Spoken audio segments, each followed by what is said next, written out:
useless to regret what it will happen. But I tell you that you white people, that's the way Black Elk saw all these anthropologists and others, you white people will never be alone.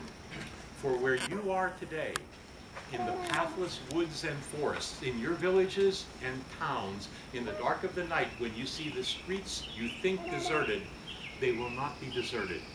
For they throng with the vanished legions of Indians who have loved this place more than you ever can. They will be there in the night, the young wives, the small children, the brave ones, and they will never allow you to be alone. And Neihard said that really affected him because he never realized that all those spirits were still there. So at any rate, they got to the top of Harney Peak. It was a very dry season. It was a season of drought, like what we've been having the last several days here. And Neihard said that Black Elk told him, stop the truck there! But Black Elk was blind. How could he see where to stop the truck? But somehow he knew.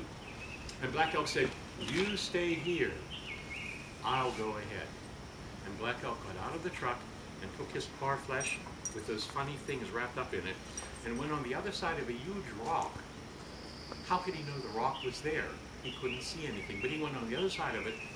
And Neihard said, when he came out, I'm so glad he was blind because I laughed.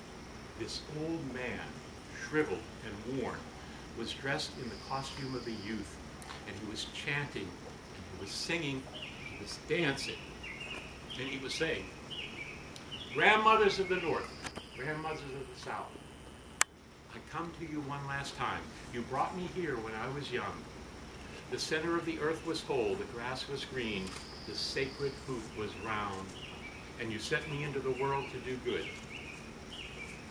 I have fallen away. I have done no good. I have returned. The center will not hold. One thing only I ask you, and I will never trouble you again. John G. Neihard said, you're not going to believe me when I tell you this. He said that at that time, in the season of great drought, a small cloud, no bigger than the hand of a man, came between the sun and the earth on Harney Peak, and it shaded everything. And Black Elk lifted up his hands to the cloud.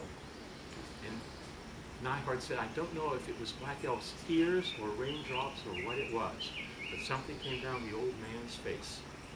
And the old man lifted up his hands and said to the great-grandmothers, just what Kathleen Early said, let my people live once more. And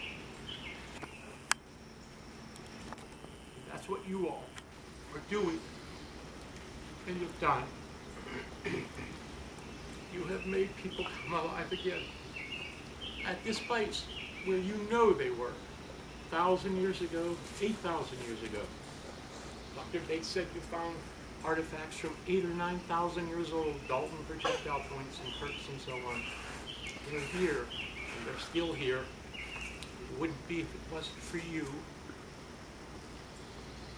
Thank you for doing what Black Elk asked. Thank you very much.